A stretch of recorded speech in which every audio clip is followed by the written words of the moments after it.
wealthy donor who gifted £7 million to Durham University has cut off his cash over rise in campus wokery, as he put it, and is now funneling his money into fighting for free speech in academia. This is what they should have been doing from the start, man. The university's largest donor has cut off his cash to instead fund the fight for free speech on campus. Now, this is literally the best thing you can do, by the way. Like, don't just cut off funding to the guys that hate you. Redirect that funding to those who oppose them. This is the way to go.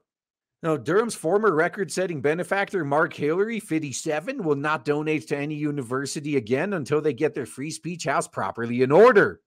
Thank you. The retired hedge fund manager donated more than $7 million to his alma mater, Collingwood College, between current year -7 and current year -1. Yeah, notice this, 57 years old, retired hedge fund manager. That's a smart dude. I guess he just decided, I don't need to work anymore. I'm going to retire. But this year, instead of funding his cash to the university, he gifted £400,000 to the Free Speech Union. And hopefully it continues from there. No, he told the Daily Telegraph it's both depressing and deeply ironic that someone who has a longtime significant supporter of higher indoctrination now feels compelled to redirect his financial efforts to protecting free speech within it. I'm just surprised it took you this long, if I'm being honest, because this has been obvious for a while. So in the real world, such actions would surely send some alarm bells ringing and prompt some hard-head, honest questions. But in higher academia, the message currently appears either lost or deemed irrelevant to the cause. Unfortunately, in the quote-unquote real world, it's this bad as well, if I'm being honest.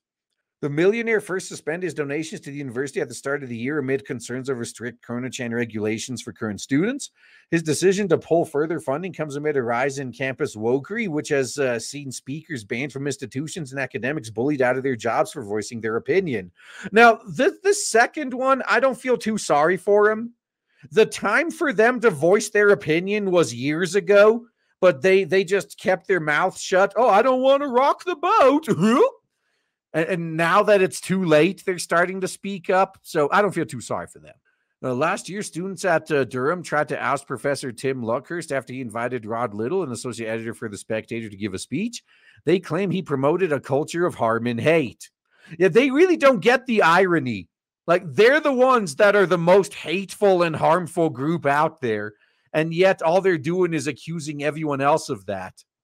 So Mr. Hillary added, many universities have profound and virtuous sounding mission statements relating to the protection of free speech, but these are currently little more than hollow lip service and bear little resemblance to a reality on the ground. Yeah, they always make shit up like, well, hate speech doesn't count as free speech. It's not protected by free speech. Like, these are the same people that when you call them out, when they get political, nothing political about being a good person.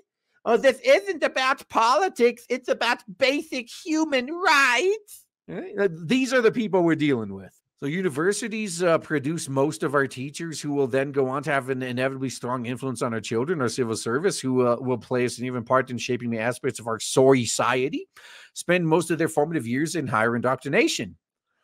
Well, one of the problems is the teachers have been corrupted for a long time. Teachers were corrupted even back when I was in school. They just now finally were able to spread the corruption throughout the entire rest of society. Yeah, in the USA, you fail into teaching. Exactly. I realize there are good teachers out there, okay? I mean, I know there's a few, but it's like that with every profession.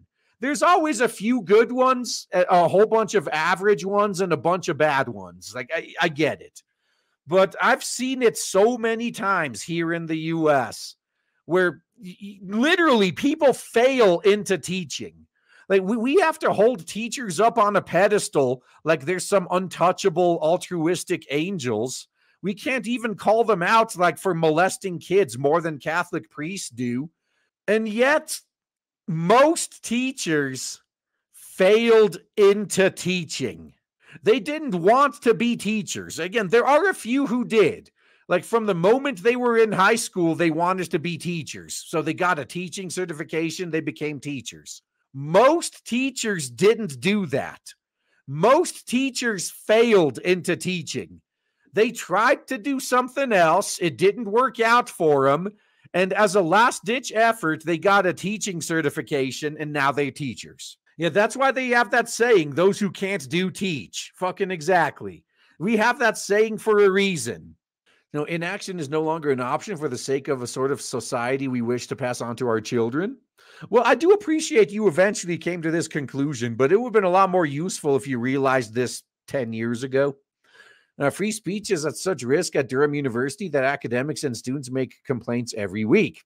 Toby Young, director of the Free Speech Union, said Durham is on the front line in the battle to restore free speech at British universities.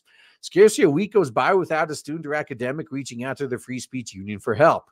We're thinking of opening an office in the shitty. It is hoped that the higher indoctrination freedom of speech bill will bring an end to this so-called no platforming of speakers and academics on campuses. No, it's not enough to just prevent them from deplatforming people. Any students that participate in trying to get a speaking event shut down should be immediately expelled.